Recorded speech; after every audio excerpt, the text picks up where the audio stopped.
And I would like to invite Mr. David Ward to come to the stage and share with us.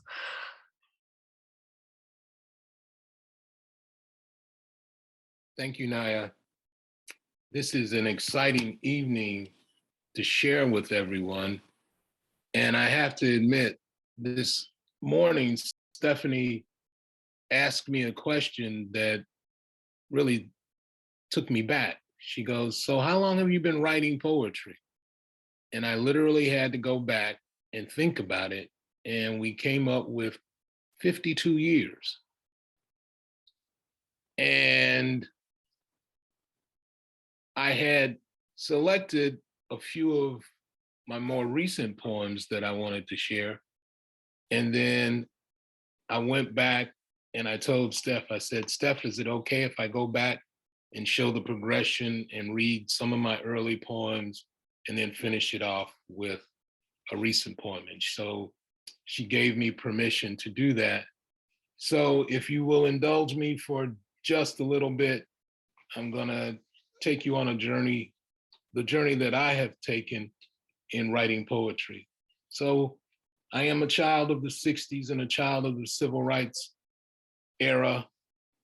And so the first couple of poems I want to share with you have to do with some of my reactions to that. The first one is called Mississippi Summer. Summer in Mississippi is long, hot, lazy, a time of stillness, a time to hear. Listen, the ground speaks of footsteps to freedom running north. Listen, trees with hearts bowed low weep shamefully for human fruit once born. The river laments for its red flow, black blood staining muddy shores. Summer in Mississippi is long, hot, lazy, a time of stillness, a time to hear, for the sounds of death ride on the wind. I went to a predominantly white institution for college, and one of the things that I came away with was a feeling of frustration. I'm living in a state of paranoia, and like a flea in milk, feel the never-ending wave of this white world threatening to drown me, and often I wish I was riding a big black dog.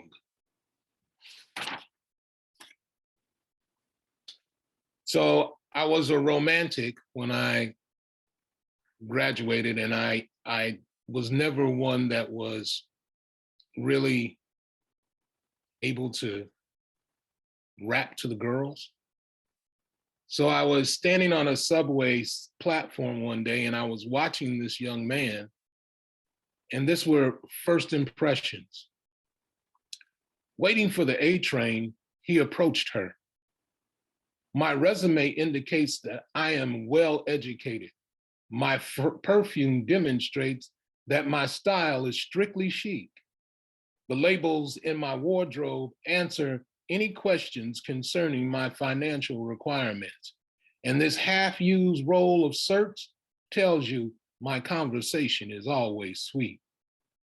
Page 2 says I like my love long, hard, and often. If you fit the description on page 3, please feel free to apply. We have openings for a Thursday, Friday man. References are requested. My number's on the card. Call me sometimes. Do you have the time? He said.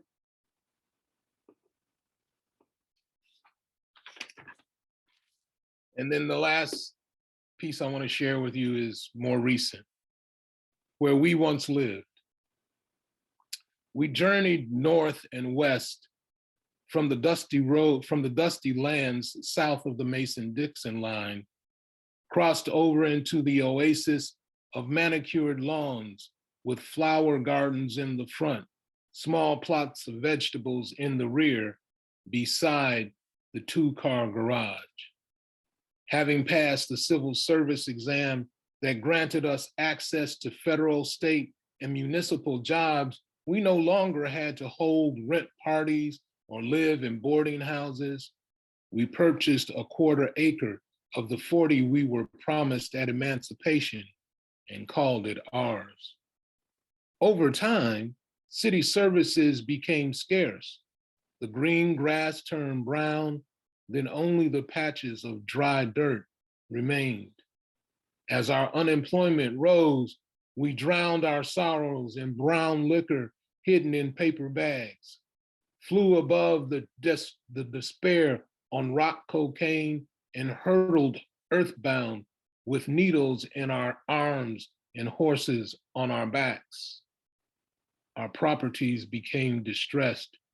Some were abandoned, boarded up, gutted for electric wires and copper pipes. We were forced to leave destitute, broken, and defeated. Young white couples bought our homes for pennies on the dollar after securing loans from the same neighborhood banks that refused to open checking or savings accounts for us, refused to give us mortgages, forced us to use check cashing services that charged us usury more than the local loan sharks or bookies. Chad and Karen replaced the roof, painted the shutters, sodded the front and backyards, and invited their friends to join them for cocktails and steaks as they reclaimed the land. In less than a half a century, they fled the cities, ran to the suburbs, orchestrated our economic collapse, and prepared to return to the spaces of stolen legacy. One Saturday, I drove my children through the new and improved neighborhood of manicured lawns with green gardens and small plots of vegetables in the rear next to the two-car garage where we once lived.